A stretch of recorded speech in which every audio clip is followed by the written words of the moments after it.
When did you start writing songs?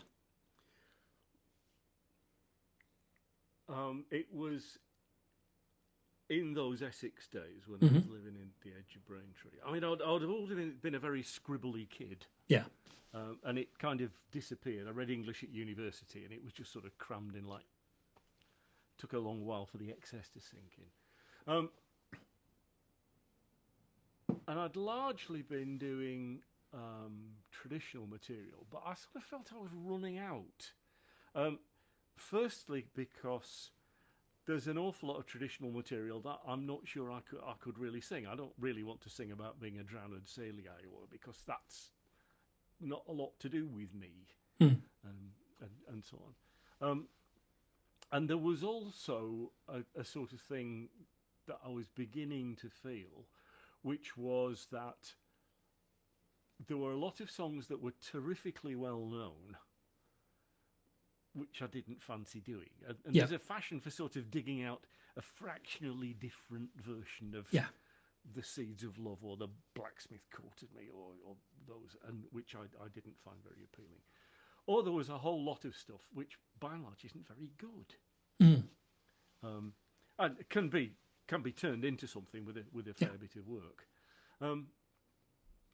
And I was at that time playing on my own around the circuit, but also quite regularly with my chum Tim, of whom you know well. And we in the first version of Clog Iron, the acoustic folk duo. We have gone through many avatars since. And we started doing what we called singing the same song twice. Right. So the idea was there, if you got a normal 2-song set, floor spot, you could do a really well-known traditional song. Yeah. And then you would put a contemporary song with it that sort of tweaked and twisted it. Yes. So the one that we never did get round to learning, perhaps, thank goodness, was something like The Female Drummer Boy. Right. Where she enlists as a soldier and goes after her. With Lola by the Kinks. Possibly in poor taste. Well, it didn't feel it at the time. I mean, you would approach these things rather differently. So that kind of worked for a bit, but then the first one just sort of popped out, actually. There were about magpies, which I can't remember for the life of me now. And, of course, I've got no recording of it like a twerp.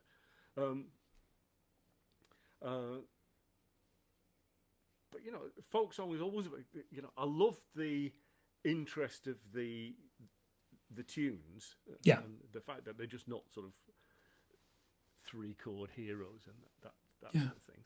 And they're often they're barely about two. All the right sort, and they're about all the right sorts of subject. Yeah. So let's carry on doing that. Yeah. But let's somebody made those songs. Why can't I make new ones in the tradition? Yeah, and I mean, yes. No, I'm and the when you kind of look at Martin Carthy's fingerprints on the tradition, and look at the thing he found and the thing he made it into, he's doing a songwriter's craft, and then calling it trad. I actually had cause to look carefully at the ballad, "The Death of Young Andrew," which is where, for those who may not be familiar with it, young Andrew does the dirty on the young lady. Yeah. And she drags herself naked and freezing back home, but her father is so sort of outraged that he bars the door to her, and they find her next morning frozen to death on the doorstep. It's the outlandish night with the really unhappy ending. Yeah, because then the brothers go after Andrew. Yeah. And they nobble him good and proper. Oh, yeah. And they leave him maimed and helpless for the wolves to get. When Matt Quinn was on here, he sang Young Andrew, by the way, just for... Right. Oh. Just I didn't have to bother telling this story, did I? No, but it's all right. There are people here who didn't hear Matt doing it, so... Yeah, and but actually, if you look at the version in Child, not a lot of that is there. It's Martin's, Yeah, I mean, he's reconstructed the dinosaur from a thigh bone and 3 teeth. I get the feeling with Martin as well, you don't just look in Child, you look in Bronson. And Bronson often found other sources beyond Child's written sources. So it might be that... I've only got the 1-volume condensed Bronson. So was that to feed the gaping maw that was Blackmore Folk Club?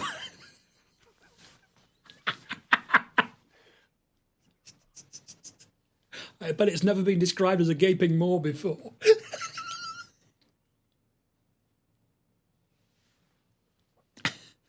I hadn't... Oh, what a lovely, lovely place. It really was, wasn't it? It was a tiny, tiny village in North Essex. Yeah. There was Blackmore and Blackmore End. Blackmore End was about 2 miles from where I lived. Right. And that only met on a Monday night once a month. Yeah. Or was it Monday? No, it was probably a Friday. But Blackmore Folk Club was, was a home of... It was just lovely. Saints and sinners, losers and winners. Yeah, yeah. Oh, Blackmore Folk Club, the songs you love to sing, the jokes you love to join in with. And old Ernie Deller, who used to do it. Hey, you got a light, boy? Hey, you got a light? Absolutely. And then appeared in Q magazine. Yeah. I think we may be disappearing into obscurity at this point. I think we are. We're in danger of losing ourselves, let alone an audience.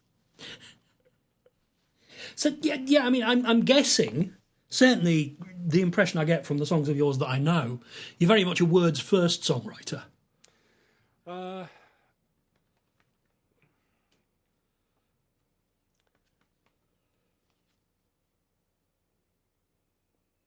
Yes and no.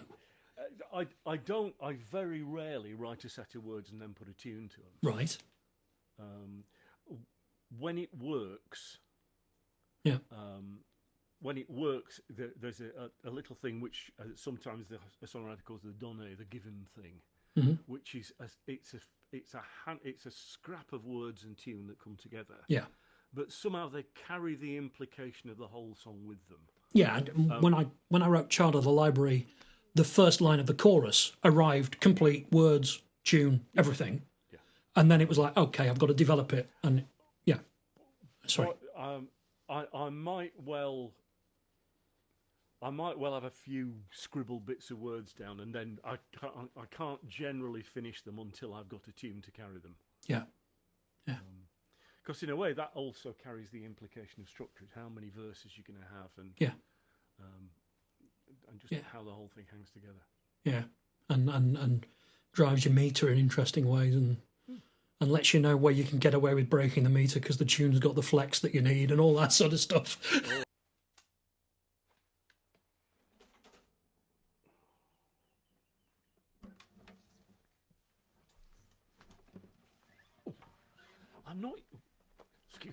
I'm not used to singing sitting down. It's very odd.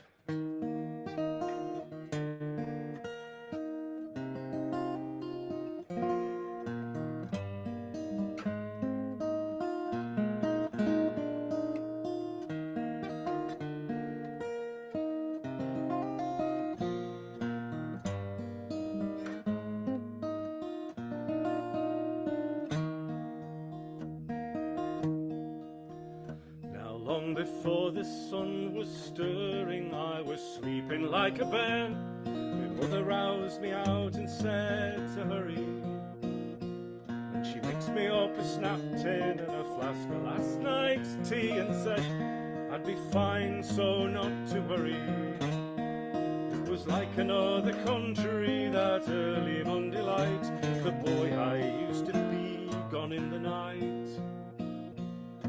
Overalls were baggy, so I pulled the belt in tight. All England's last apprentice.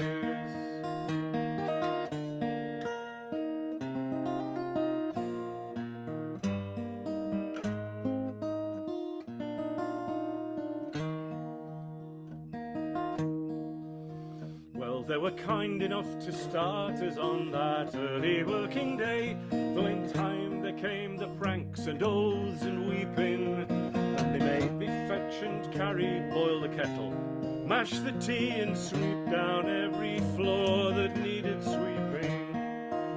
Tuesday noon, my overalls were tight across my chest, and I could smoke and drink and swear with all the rest.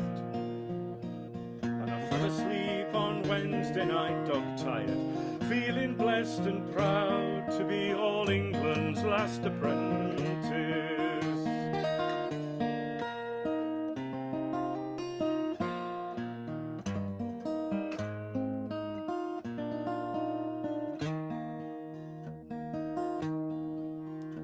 And I learned to trust me hand to guide the chisel and the plane, and my thumb was sure and true as any measure.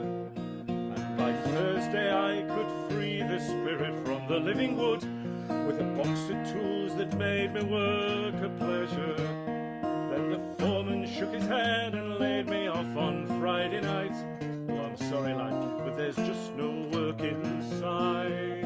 And me overalls got baggy, so I pulled the belt in tight. All England's last apprentice.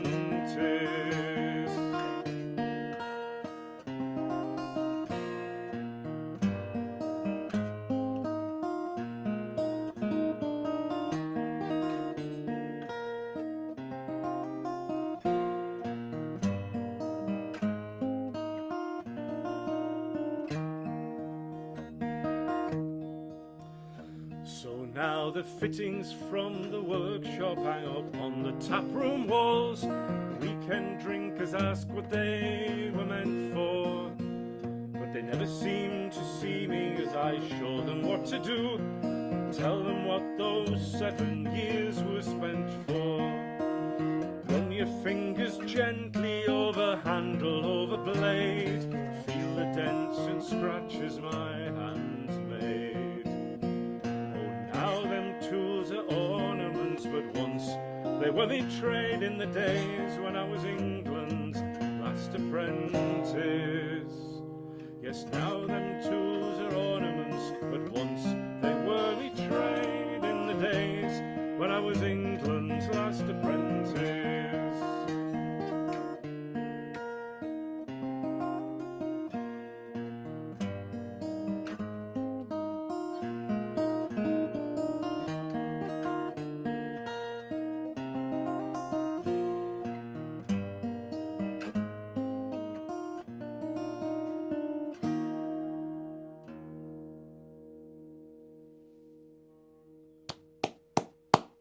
Gorgeous, Chris.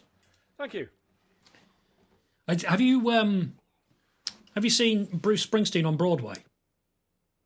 I haven't, It's on but Netflix. I have the recording Yeah. of the album. And there's a bit of chat he gives about the fact that he's well known for being this writer of blue collar anthems, but of course the songs were his way of avoiding having to do what his father did. Oh, absolutely. But there were yes, there are a couple of things in back of that one. One was that they've kind of gone now, but my maternal grandfather worked at a colliery. He was I think he worked underground early on. Yeah. But toward the end, he was on top, and he was a sort of fitter and a fixer and everything. And so there were hand tools, an old embrace drill and things like that were kicking around. But it was also going to a pub where the Ryburn Club Right. was, and then moved on and moved back.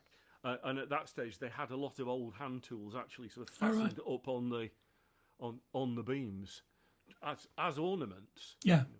So, Yeah. and I think. I think when I wrote it, it wasn't sort of post austerity. It was a bit earlier than that, but it was when the decline of traditional industry was a thing. And the other thing with me is the fury is never far away. Yeah. I can't watch the news. I can barely watch the Mock the Weeks of this world.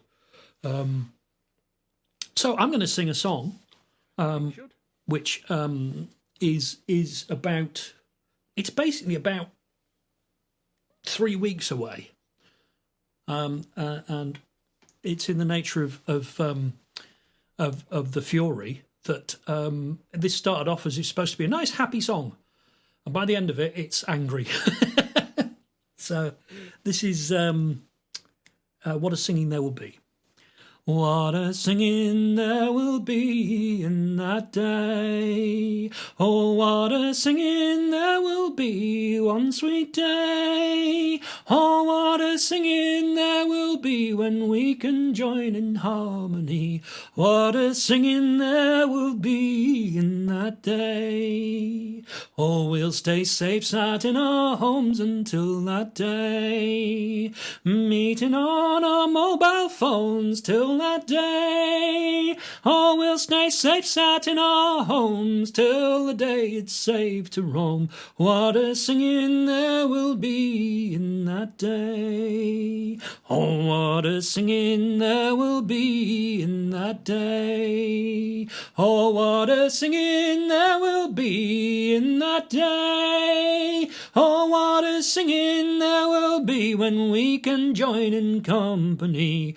What a singing there will be in that day. Stand up for the ones who save us every day, and doctors, nurses, braving dangers every day, and the ones who bring our shopping underpaid but never stopping. Don't forget 'em, stand up with 'em on that day. Oh, what a singing there will be in that day. Oh, what a singing there will be one sweet day. Oh, what a singing there will be when we can join in unity. What a singing there will be in that day. Shake the walls and bring down houses on that day. May they never more divide us anyway, for there isn't an excuse to hand them back the power they used to.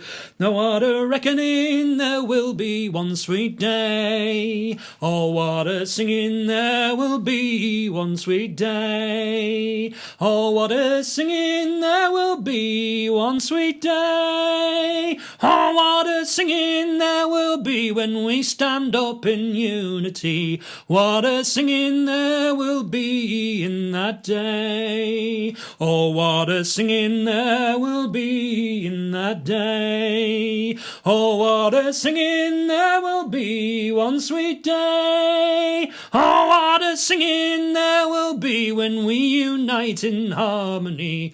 What a singing there will be in that day. Yeah, well done. Thank you. Yeah, that works nicely. Yeah. Is that a sort of traditional base that you've... The line is from a... What a singing there will be in Yeah. that day is from a hymn, Yeah. but the words for the hymn are dreadful. Yeah. It's not... I mean, I like a good dreadful hymn as much as the next man. I don't like that one. I like the phrase. And then the tune's basically pegging all. Someone pointed out to me. Oh, right, yes, of course it is. I wondered what it was. I knew I didn't write it. I couldn't remember where I found it.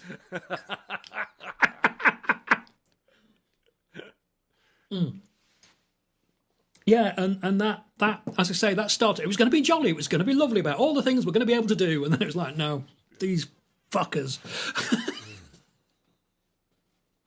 We are allowed to swear on here. Thank goodness.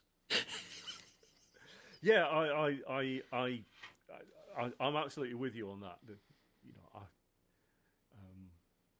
I was really quite a news junkie, and now it's a glance at the BBC website and don't believe it. And yeah. So, watching Matthew Colston come down, that was good.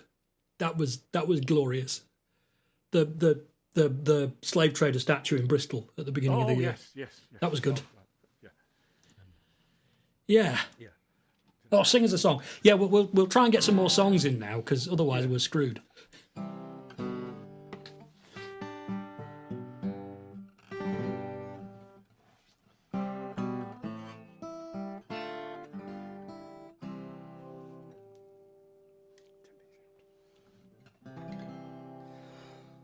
Well, I didn't think they'd get it done before I drew my pension.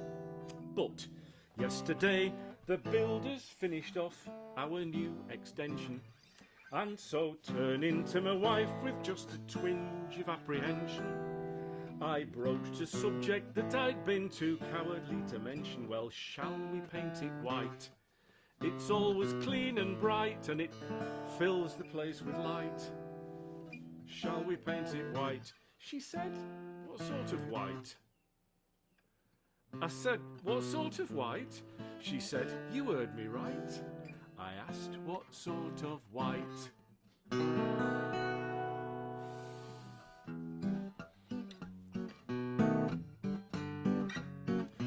New white, great white, apple crush, paper white, ivory, vanilla, pearl, ringwold, borrowed light, classic screams, classic cream, skimming stone, dimity or blossom white, sunrise, snowfall, mascarpone, candlelight, lots and lots of matchpots. Get the white just right.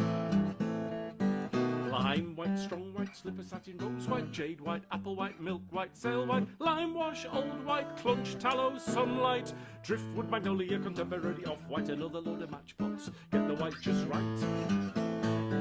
Chalk white, gentle rain, wispy cloud, a country white, clear sky, waterfall, summer jasmine, moonlight, cosy dew, seashell, restful, soothing white, blush putty, oyster string, blackened James White.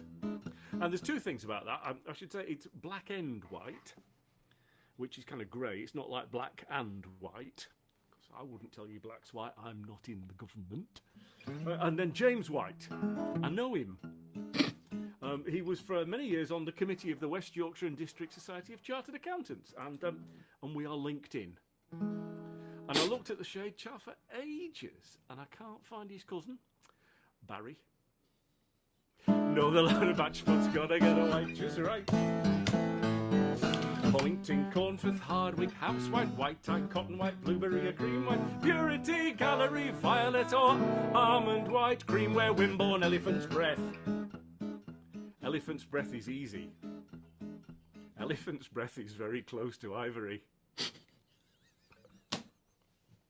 No, the load of matchpots gotta get a white just right.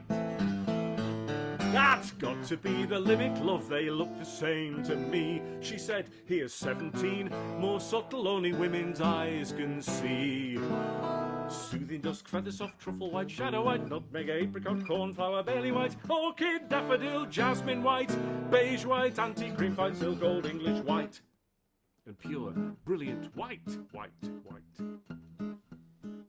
No, the load of matchpots got to get the white just right. Thank heaven we've decided, love. Got it done at last. She said, you haven't finished yet, stop rushing on so fast. We've only done a half a job, so now debate the toss. Do we want it eggshell, satin, matte, or silk, or gloss?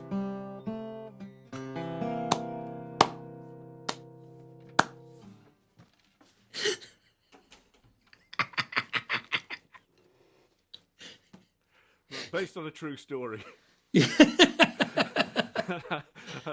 And I could show you the splotches all up and down the wall. Under the wall. What did you end up going with? Oh, God. Magnolia. We've had string, and we've had a lot of it was slipper satin. We've got our kitchen string. Yeah, but we've had elephant's breath. We have had elephant's breath as well.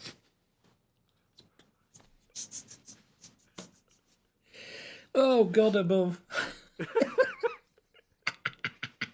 Why aren't you on telly, Chris? Why aren't you Why aren't you filling the Richard Stilgoe slot or the Jake Thackeray slot on local television? Oh, Jake Thackeray. Oh, what a man. I mean, you can tell. You listen to Chris, and you can half tell that at some point in your youth you were scared by Jake Thackeray because stuff like that is. Yeah. I mean, you can hear Jake singing it, can't you? Really? Well, I can. Yeah. And I particularly, I haven't studied Jake in the sense of taking a song apart and putting it back together and all that, but I've listened to him a lot. Yeah. And one of the things that I really, really like about Jake is that he can go from something that's really serious and tender, something like Old Molly Metcalf, which is the one about the shepherd, the shepherdess right up in the Yorkshire Hills who finally just froze to death. We're doing a bit of a frozen to death motif here, aren't we? And then on the other hand, it can go all the way out to On Again, or Sister Josephine, or stuff like that. And just the thing that in your songwriting that reminds me of Jake's songwriting is the precision of the words. The word bending, yeah. You know, I mean, the 50 Shades of White, that song. I mean, it's brilliant, and it's kind of got that Tom Lehrer's The Elements feel to it of how the hell are you making you've got the list, now I've got to make it scan. But it took a long while. But I mean, one of my favourites of yours, which I hope you're going to do later, is 99 Years, and that it's like a watch. It's like a Swiss watch. It just Yes, I can do it. I have the technology. You've got the right guitar in the right tuning. And chat will see when he plays it what I mean about it. And yes, you when you asked the question about songwriting that while ago, we sort of went off in a slightly different direction, but yes, it's the words that I worry more about. Yeah, perhaps wrongly, but I don't know. I think on the folk scene, we words seem to be quite important. Yes. Should I do 99 Years, or do you want to do? I tell you what. Yeah, you do 99 Years, and then we can chat a bit about it, and then we can swap round. It's not. I'll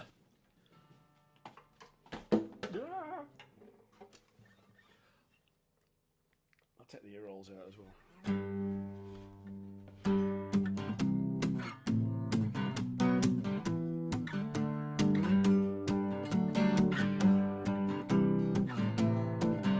This was off my first ever album, which is a cassette from Steve Morris Studios in Chelmsford, if you remember that one. I'm probably going to have to go and re-record the whole thing at some point.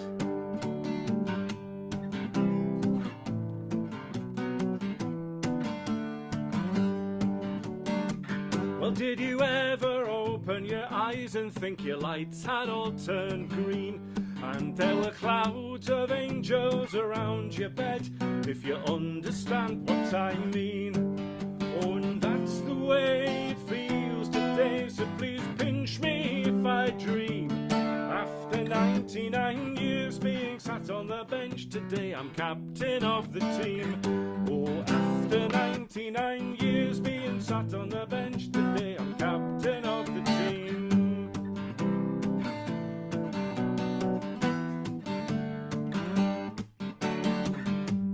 Take me a couple of ticks to do Sudoku in the Times, and then I helped him rise, get out of a fix when he was stuck for a couple of rhymes.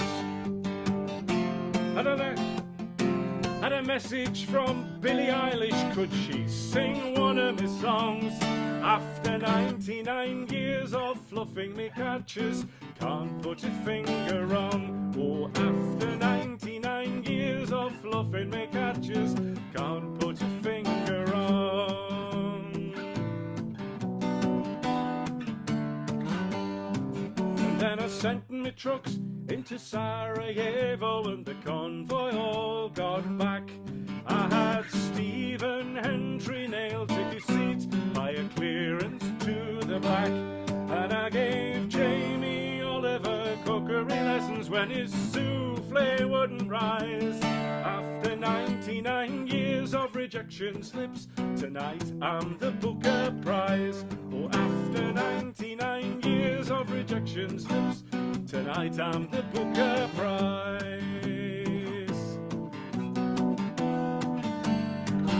And there was Sharon Stone hanging on the phone, and there was Demi Moore banging on me door, and Britney Spears in floods of tears, and Sienna Miller begging me to thrill her on a date on Friday night.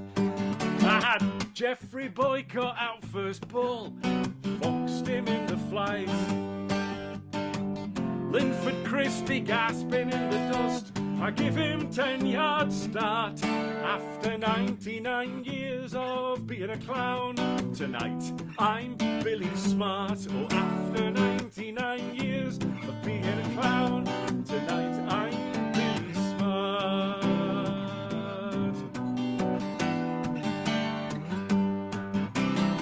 I couldn't be in a better humour if me uncle were a king. Oh, after 99 years of wearing a frown, can't do a thing but grin. Oh, and that's the way it feels today, and it don't get better than this. After 99 years of being a frog, tonight's the princess's kiss. After 99 years of being a frog, tonight's the princess's kiss.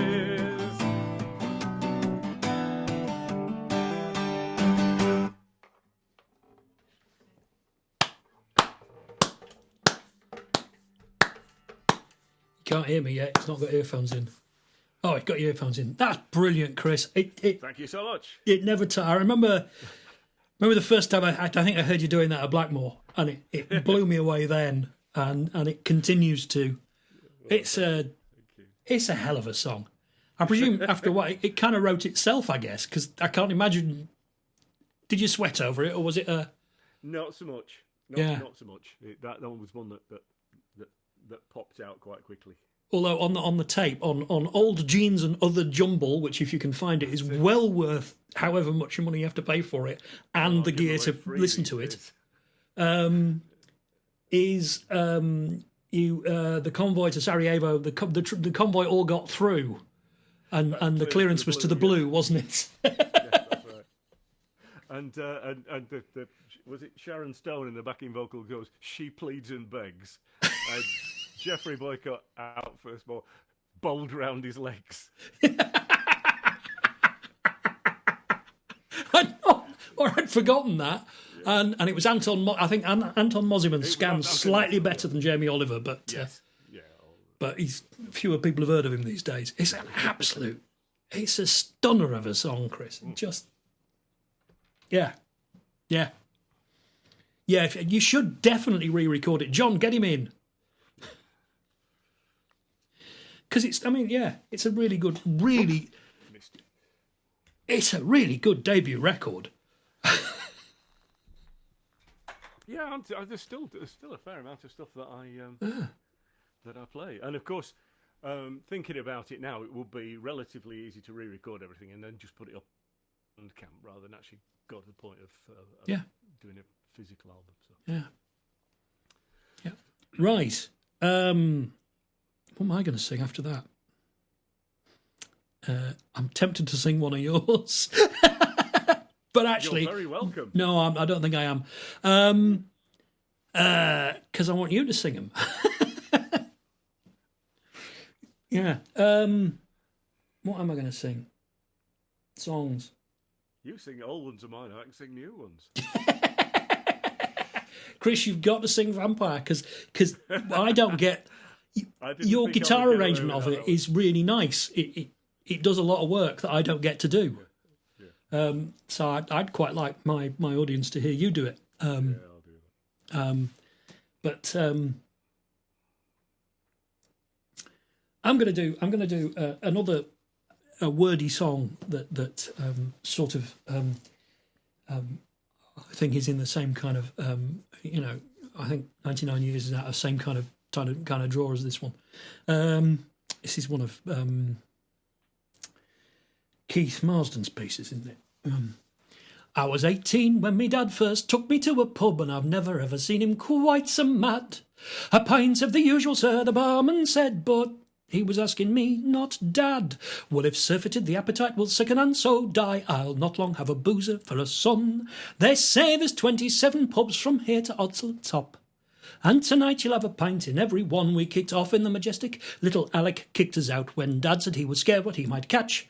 We didn't mean to set on fire the White Swan and the Devonshire, but Dad was all as careless with his match. As the odd fellas knew we'd been, we caused a riot in the Queen, and I was right till Dad said then we should have had a nip in the Blue Lion and the Griffin.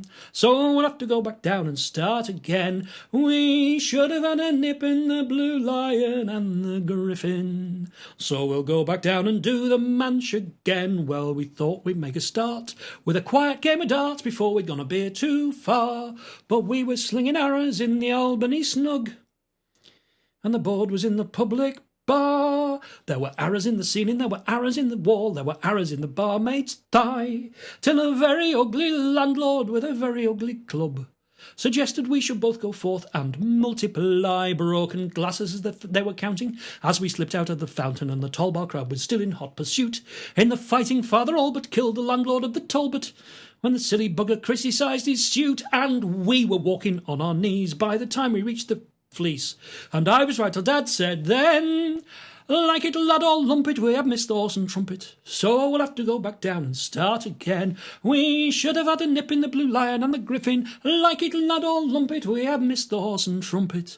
So we'll go back down and do the manch again. Well, then we chanced to meet a young lady of the street, and Lord, but she'd some lovely wares to sell. Unfortunately, Dad was somewhat sick upon her dog. After 14 pints he wasn't feeling well. As he searched for his teeth he found the dog underneath, jumped back and knocked the poor woman flat.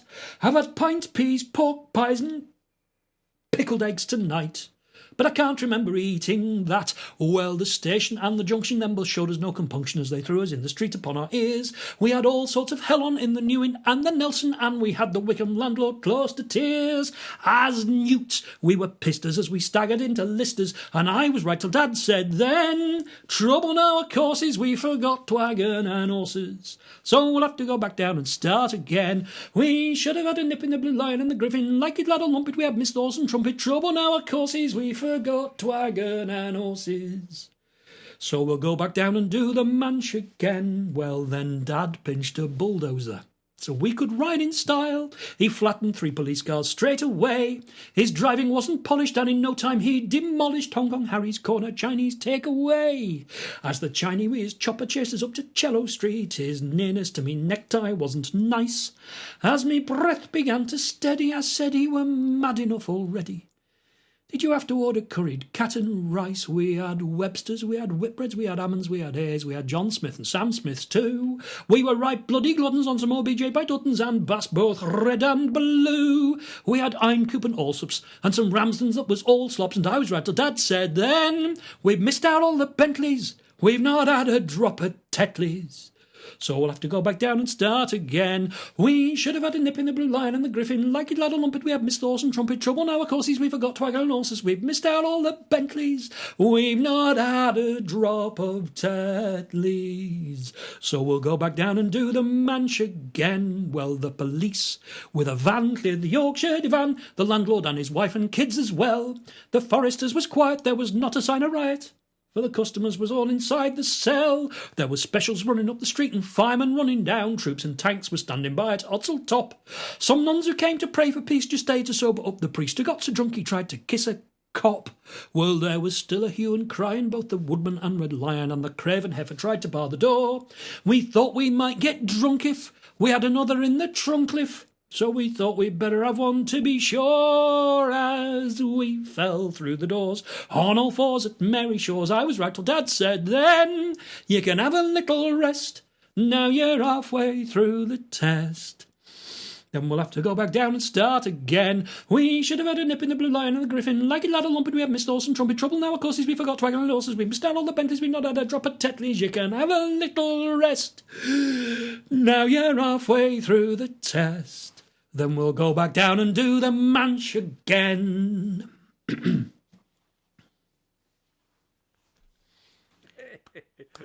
And one of the things I'm going to do tomorrow morning is Yep. Google Street View.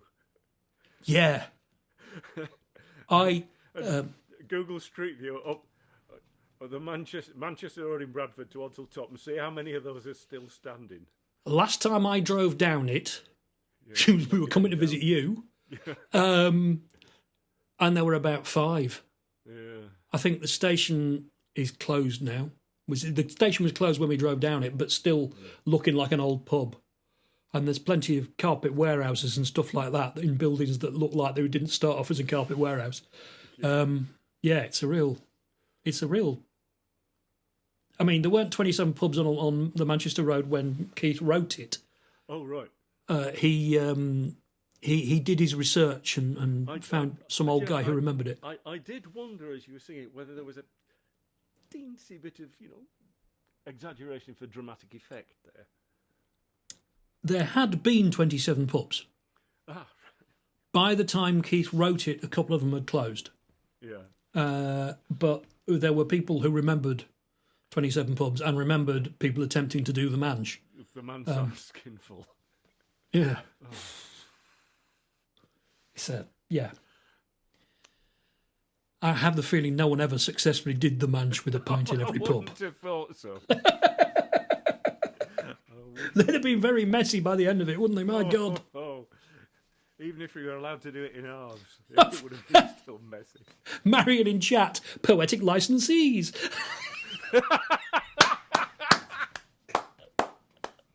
I think Marion just won.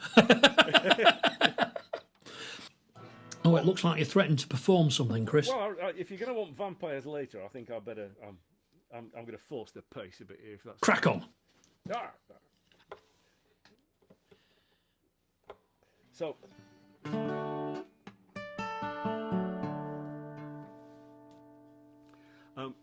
It's quite a while back now.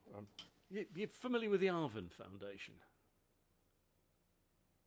Oh, they're a lovely bunch of people. They have 3 or 4 lovely old country houses, and they do writers' retreats and all sorts of stuff like that. And one is Lumbank, which is Ted Hughes' old house, just on the edge of Heptonstall. Heckman like Heptonstall. And then there's one right down in Devon, I think, called Totley Barton. And I went down there years and years ago on a songwriting week with Ray Davies of the Kinks. And it was still jealous.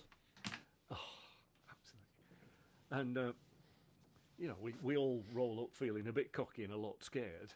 And there's no sign of the great man, except a fax arrives saying, sorry, bit delayed in New York, coming overnight on Concorde. And by the time I arrive tomorrow at 10:30, can I have a song ready to sing on the following subject? And I think... And it was a great one for saying, don't get it right, get it written. You can fix it later. And I think we did 9 songs in 4 days or something like that. It was brutal. I mean, people were taken to their beds in tears. But there was one where... I can't remember exactly why he set it up this way, but we were all supposed to go out to the next village and look for Mrs. Pierce. That was what he did. And then you had to sort of, write whatever was suggested. And so I will sing that song, looking for Mrs. Pierce. But the great thing was that everybody found Mrs. Pierce in the churchyard, the headstone, and we all came up with these sort of sensitive and rather moving encomia and to loss and history and things like that. And at the end he said, he said, I'd have written about the gasworks.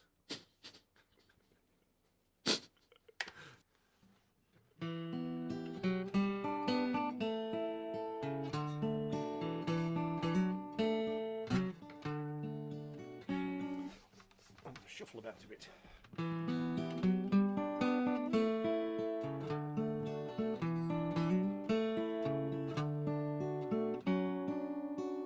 Well, it wasn't hard to find you, Mrs. Pierce, to see you in the churchyard, first headstone on the left. I know you were a mother, a daughter and a wife, and I know the days you lived, the year you died, and how you had your kitchen in a village down the road. No, it wasn't hard to find you, Mrs. Pierce.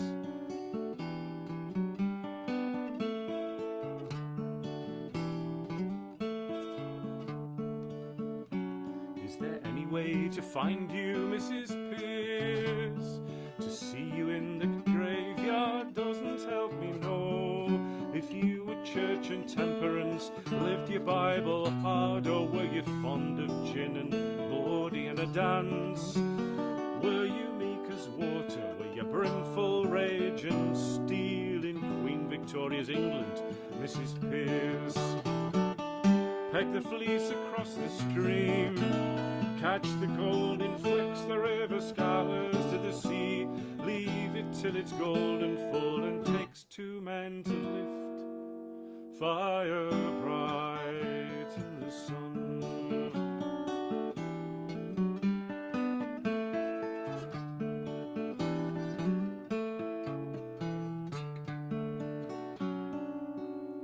So I'll run and find some shelter, Mrs. Pierce. I'll leave you to the summer rain, the neatly tendered grass. Your grandchildren are married, cousins went abroad when the Great War did, for nephews and for sons. No one rakes the moss or pulls the ivy from the stone. Though you're here, you're gone forever, Mrs. Pierce. Peg the fleece across the stream, catch the golden flecks, the river scours to the sea, leave it till it's golden full, and takes two men to lift fire bright in the sun.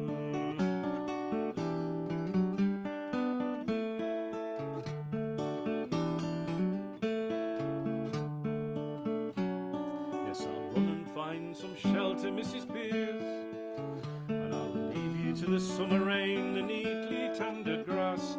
Your grandchildren are married, cousins went abroad when the Great War did, for nephews and for sons. No one rakes the moss or pulls the ivy from the stone. Though you're here, you're gone forever, Mrs. Pierce. Here but gone forever, Mrs. Pierce.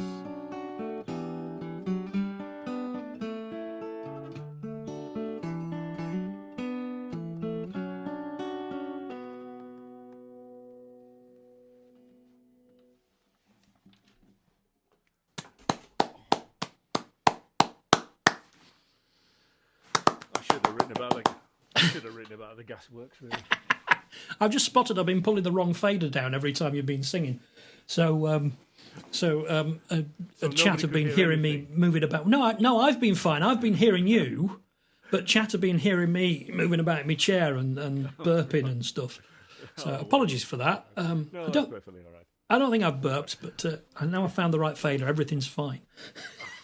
But it's I always remember something I came across later, but a line from Alan Corran who said, if you need to do something, don't write the first idea, because that's the one everybody will write. Don't write the second idea, because that's the one that the smart ones will write. Wait for the third idea. Yeah. I remember talking with you shortly after you'd been to your first one with Ray Davies. Yeah. And talking about something that really stuck with me and I found a really useful thing to think about I think it was the eye of the song, and how first person writing is you're writing a character, but it's very easy for it to blur the lines between you and the character you're writing. And I remember when the first song I ever wrote, the Lottery song. No, Lottery song, okay. Which I don't know if you've heard, but I don't remember it. The pun. Well, I'll sing it. I'll sing it next. And the song kind of fell on me, in part because I'd had a chat with Jill. She was trying to write a song on a similar theme, and I suggested, why not write it from a different persona than the person you're trying to write it from. Write it from his friend, because his friend can see him changing. If you're changing, it's a song about a big win on the lottery and how it changes you, and it's really hard to see yourself changing, isn't it? And so I literally dropped her off for a lecture, drove over the Tyne Bridge, and as I'm crossing the Tyne Bridge, the first verse of the song just completely fell on me, demanded I write the rest. And I picked her up from the lecture about an hour and a half later and sang it to her, and she nearly fucking killed me. I've done your homework for you, love. But some of that thing that you talked about the first person and putting yourself in that character makes the song more immediate. And certainly I've heard any number of songs where you just know that if the songwriter had gone, do you know what, I'm going to sing this as I rather than you or they, the song would be 2 steps higher. I mean, in folk song, it's bizarrer than that because the I changes and doesn't always tell you. It's just... But, yeah, I found that interesting thing. That, and, I mean, Richard Thompson is another one, isn't he, who you have to be aware that when Thompson's singing in the first person, it ain't necessarily Thompson who's singing. It's some often really nasty character. Oh, my name is Oldie Riggs. Read About Love is the one that, for me, that is just... I mean, that was prescient. That was Wasn't it? incel, men's rights, all that bollocks. 20 years before we even heard the ideas, you know, it's all there in that. It's an amazing song. That was for anybody who doesn't know it. It's one of the ones where he's at his most rock, not rock and roll, but rock. And it comes absolutely crashing in. I remember buying the album and listening to it for the first time with the headphones on. Yeah. And you get that knot under the ribs, Yeah. you know, with the knees are coming up. You go, oh, yes! And there's that thing with that song as well, that if you're a bloke of a certain age, the worst thing about that song is you have been a cigarette paper away from it. Do you know what I mean? It just time and circumstance meant that for a lot of us we took the right road. But Read About Love for me certainly is so uncomfortable because it is so close to the experience of growing up a bloke in the 70s and 80s. It's just you kind of need Wirewall after you've listened to it, I find. Which is also why it's brilliant. It just... one of the things he says, he doesn't spend a lot of time in the book talking about why you write songs. And it's something that I've been, you know, as part of the lockdown ennui, I've been sort of, why? Yeah. And he says, firstly, look, it is a pleasure in its own right. Yeah. Yes, it can be incredibly frustrating, but it's actually getting the thing out and finishing it and singing it. It's wonderful. Yeah. But secondly, he says it's to decode the world. Yes. To understand what's going on. Yeah. And then he goes a bit further to say it also quite often it helps him to understand how he became as he is. Yes. Well, I don't know about you. I often don't find out what I think about a thing until someone forces me to talk about it. The trouble with songwriting is you can write 3 or 4 around the same subject, and they're all true and they're all contradictory. Yeah. I mean, also, it's songwriting. It's just art, isn't it? Art is how we make sense of the world. Whether it's just, you know, choosing to, attempt to make sense of the world. Whether it's, you know, the song you choose to sing or the way you choose to sing it or the piece of painting you've just done or the bit of poetry. It's all a way of kind of engaging with the world, isn't it, really? I think we all have different ways of doing it. Yeah. Anyway, I'm going to sing you the first song I ever wrote. Excellent. This is I still not got a good title for it. It's called Lottery Song because I can't think of anything else. Numbers up. Yeah, maybe you might think of a better title, and that would be brilliant. How about a lot of balls? Let me sing the fucking thing first. I didn't think he played the game, he didn't like the odds. We used to laugh and take the piss of all those jammy sods who would win and say the money wouldn't change 'em. He's only bought a lucky dip He's only bloody one, and 18 million quid these days will buy a lot of fun, and he tells the press the money will not change him. And he's bought himself a yacht, he's always wanted one of those, a Lamborghini and a wardrobe full of fancy clothes, and he smiles and says the money hasn't changed him. And he sometimes comes to folk clubs with his custom-made guitar, but all that he can play is Twinkle, Twinkle, Little Star, so in that respect the money hasn't changed him. And he's traded up his girlfriend for a model all tits and smile. She's a mercenary beauty and she drags him up the aisle, and she tells him that the money hasn't changed him. And I haven't seen him for a year, maybe it's been 2. He doesn't live round here these days, he never passes through. But I'm sure he'd say the money hasn't changed him.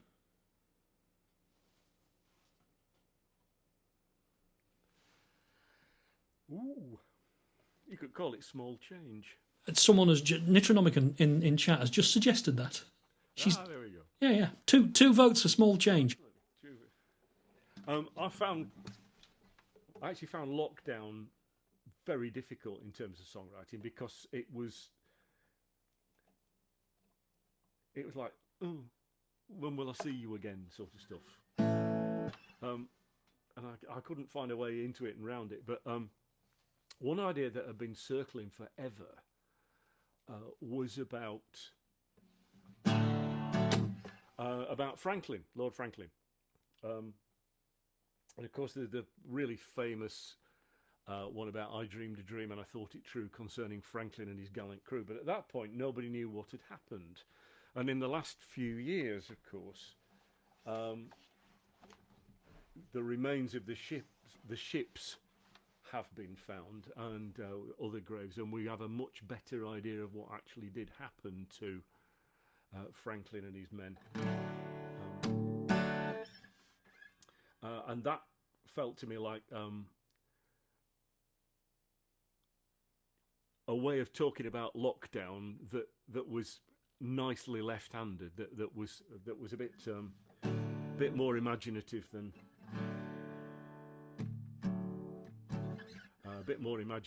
just I'm stuck here and when will I see you again, that sort of thing.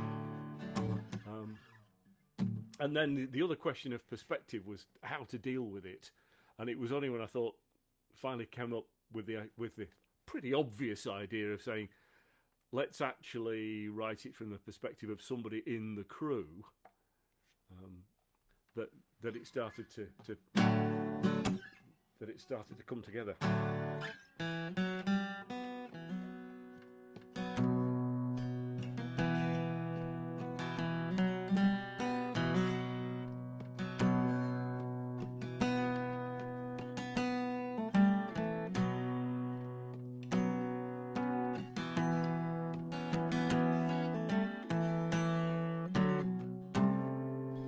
Said he was too old, by his days ashore been softened, but the years came rolling off him as we left the Thames to lee, and crammed into the hold we carried 3 years of provision for the regions undiscovered till we reached the Bering Sea.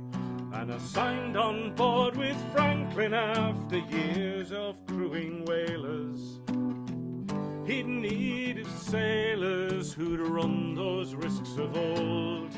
And I knew the ways of ice, oh, I knew the moods of water, how to whistle at the darkness and to muffle out the cold. To whistle at the darkness and to muffle out the cold.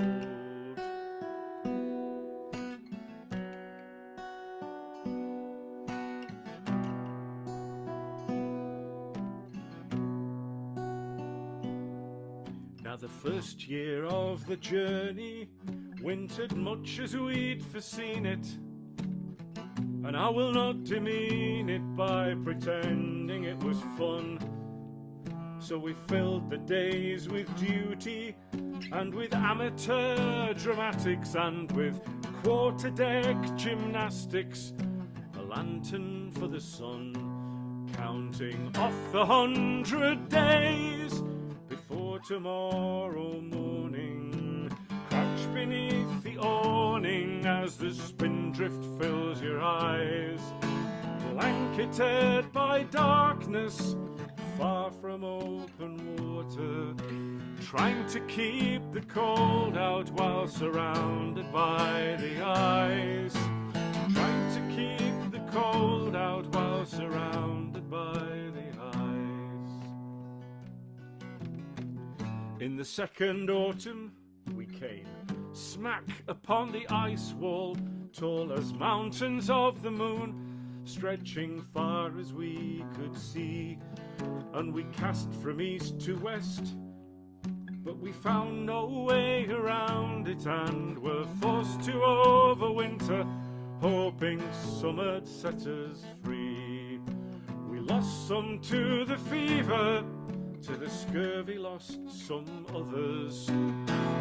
As the brothers weakened, so the white bears grew more bold, and we learned to fear the ice and the white bears and the water. The coming of the darkness in the prison of the cold. Coming of the darkness in the prison of the cold. That year without a summer, well, the ice pack only thickened, our resolution quickened, for a siege we'd borne before, until by one and two and several more the numbers of us dwindled, and at last our courage failed us, washed up on that rocky shore. A crew without a skipper, once we scraped a grave for Franklin, scraped a grave for Franklin in that ever-frozen ground, locked inside the ice and full 5 miles from open water, huddled cold and shivering with the darkness all around, huddled cold and shivering with the darkness all around.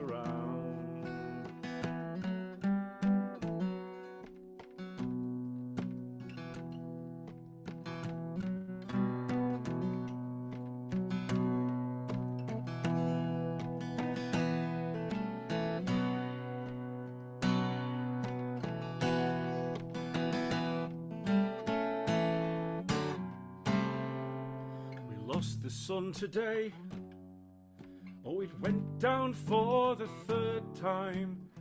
We mourn its loss the same way we've mourned our dying friends, in this deadly silent stillness, this utter desolation, oh, this cold hell of the Northman, the night that never ends. And 100 days will pass before it crawls to the horizon. Don't think a man of us will see the dawn unfold. Buried in the ice, oh, we will sink beneath the water, beaten by the darkness, defeated by the cold, beaten by the darkness and defeated by the cold.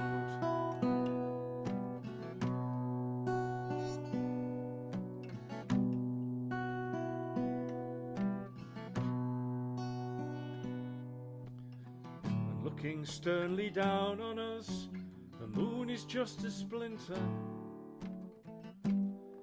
and tomorrow there will be no moon at all.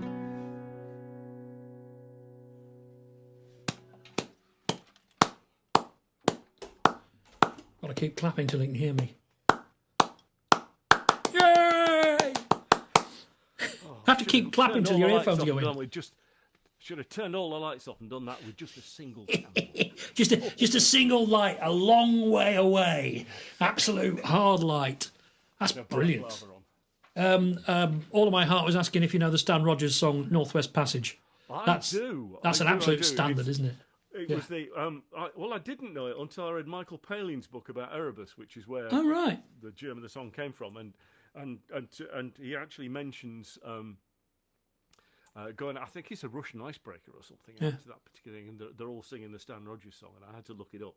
But, yeah, one more day I will reach the Northwest Yes. Passage. It's terrific. Yeah, Sarah Morgan had something about Franklin that used a similar tune, but wasn't quite the same. But yes, it's a brilliant song. What was the title of the song? The Darkness and the Cold. The Darkness and the Cold, as yet unrecorded. Absolutely. Yeah, and what I'm going to do probably at some point tomorrow is I'm going to send Chris the recordings of his performance. So if he wants to, he can chop it up and put it on the YouTube, so you can hear it. You angel. In stuff. And I've kind of threatened Kat at Live to Your Living Room that I'm going to put you a demo reel together as well and send her that, because you bloody well deserve that audience. You're a lovely man. You really are. Well, you're good. Yes. It's a bit... Knowing Chris Manners' songs is a bit like having a secret weapon in a sing-around. It's because there will be... The number of times I've done this in a sing-around, I've sung Vampire or Land's End, which are the two that I do. And people say, who wrote that? With that... Oh, it's this guy, Chris Manners. He's a highly paid marketing executive for someone in West Yorkshire, which means he doesn't get out much. But he's great. And there will be someone who goes, Chris Manners? I've seen him at Ryburn. And there'll be a small appreciation society of... He's brilliant, isn't he? Oh, God, yeah. Oh, wow, he should get out more. So, yeah. Well, we all should. We all should get out more. Well, yeah. But in particular, the nearest I came to writing a Franklin song was fucking up the opening verse of Lord Randall. Where have you been, Lord Franklin, my son? And, to the ice, mother, make my bed soon. Yeah. What did you eat there? Meat from a tin. Ice. Them tins was lead. You just... And never got around... It was one of those ones, it's like, just... There was enough of the joke that I could do it like this and not have to write the whole thing. Because the problem with Franklin is that with Randall as a song that you want to write as a parody song is it's too bloody long. Well, it was that, mother be sick, mother be quick, I'm going to be sick and lay me down to die. Yeah. And it's great as that, but and I sort of had a go at it and found that there wasn't enough joke for the number of verses I'd have to write. Do you know what I mean?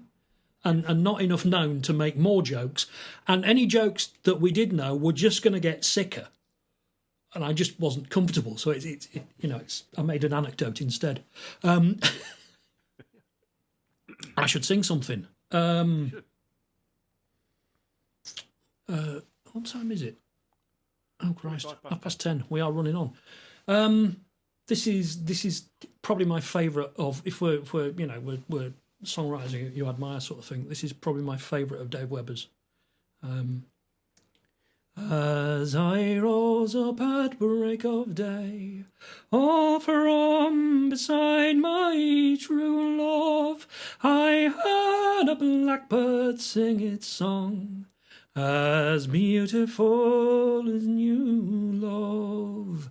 There's not a court in all the world has treasures fair as these, and ne'er a diamond shone so bright as sunlight through the trees. As I walked out this autumn, I mashed up two verses there. And ne'er a song has e'er been sung that has such perfect pitch. As I walked out this autumn morn, just as the sun was rising, and all the world with dew was hung, and the trees like silver shining. There's not a court in all the world has treasures fair as these, and ne'er a diamond shone so bright as sunlight through the trees. And later on this autumn day, I saw a tree fire burning, the leaves like flames of red and gold. They set my heart a-yearning. And then I heard another song from deep within my heart, awaiting just one touch of love before it made the start. After love I ask of life but one simple thing: pray never let me see the day that will not let me sing.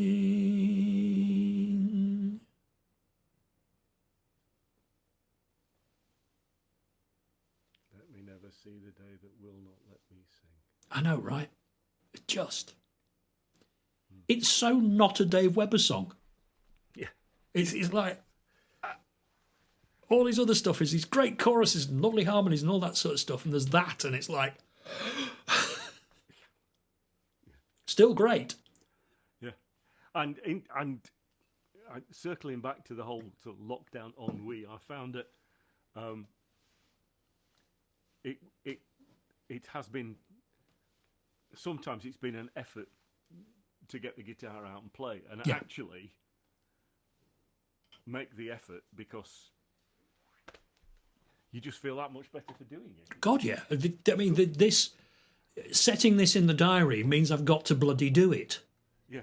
And there's been days when I've really not felt like it, but I've got to bloody do it, and I've always been glad I did. Yeah, always.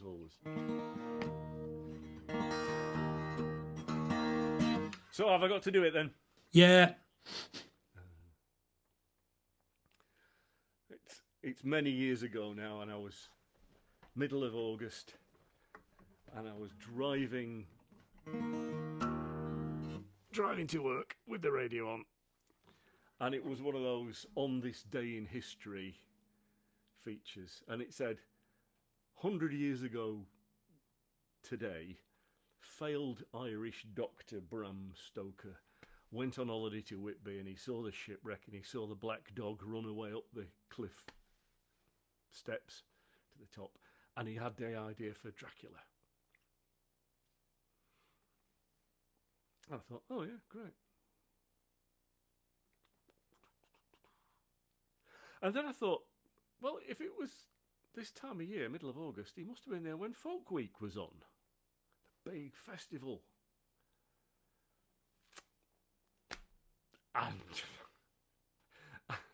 And as you say, it fell upon me.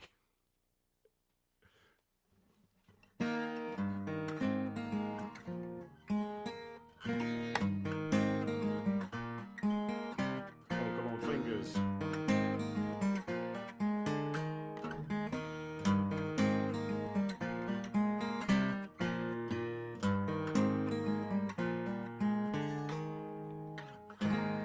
Up from the town and through the arch of Whalebone and out on the cliff top where North Sea breezes blow, see the happy crowds and all the merrymakers going homeward from the late night show.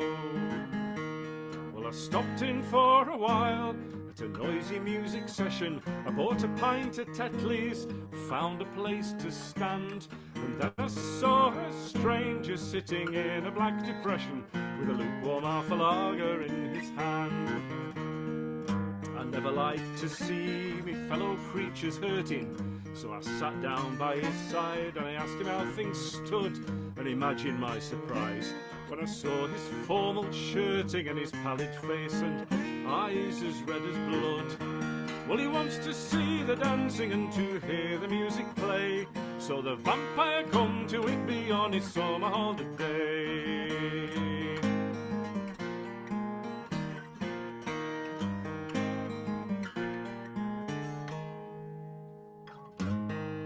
A century ago, I come from Transylvania, had such a lovely time, vacation of my life. If things had worked out different, I might have wound up staying here and settled down and found myself a wife. I had this daft idea, I'd lock up Castle Dracula, catch a Transalpino and go out on the roam. And though I must admit that your scenery is spectacular, I've come to wish I never had left home. Well, he wants to see the dancing and to hear the music play, and the vampire come to Whitby on his summer holiday.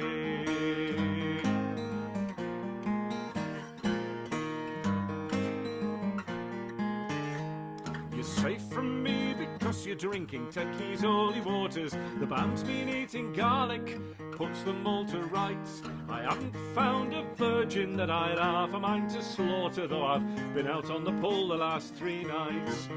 I've wandered up and down from Ravenscar to Redcar, flitted o'er the moorland and I've been to Boggle Hole. I've taken loads of pictures, written loads of postcards, but I'm nothing but a lonely, restless soul.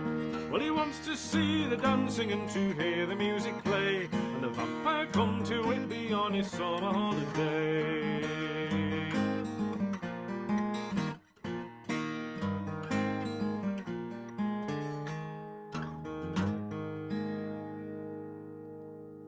You're with musicians, friend, there's no need to feel lonely. Just grab a penny whistle, join in the tunes we play. You're kind to make the offer, lad, and he shook his head. It's only that for whistle playing my fangs get in the way. Well then, why not borrow my guitars? My very next suggestion. Fingernails as long as claws, I couldn't do it, man. And suddenly it came to me, the answer to me question, and I reached across and gave him a baran. What do you want to... If you don't know what a baran is, put it in the chat and we'll explain later. Most people, folkies do, but not everybody. Wants to see the dancing and to hear the music play, and the vampire come to Whitby on his summer holiday.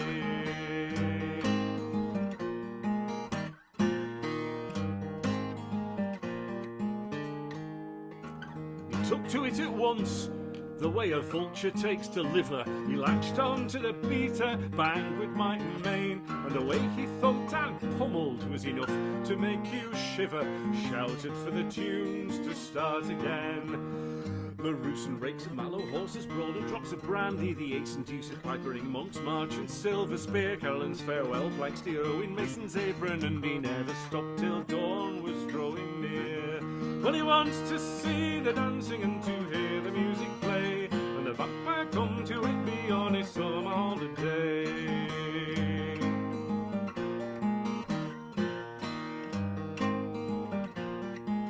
And then the landlord rubbed his eyes, and he said, my friends, I'm certain I really must be closing. The pumps are all run dry, and he strode across the bar room, and he flung back every curtain and squinted at the early morning sky. And in that sudden sunshine, the silence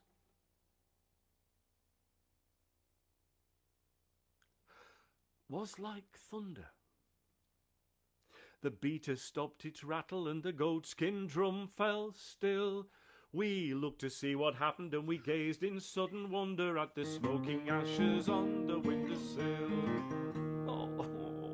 Well, he wants to see the dancing and to hear the music play, and the vampire come to Whitby on his summer holiday.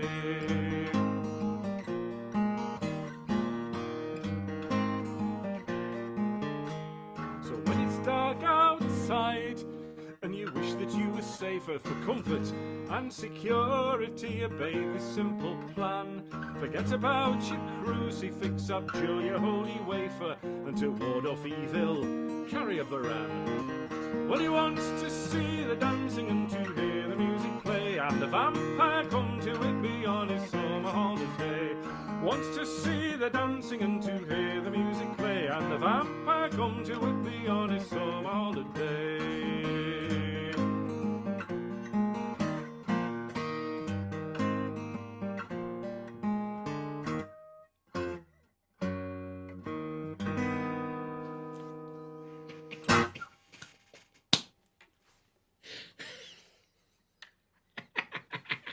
Every time, Chris.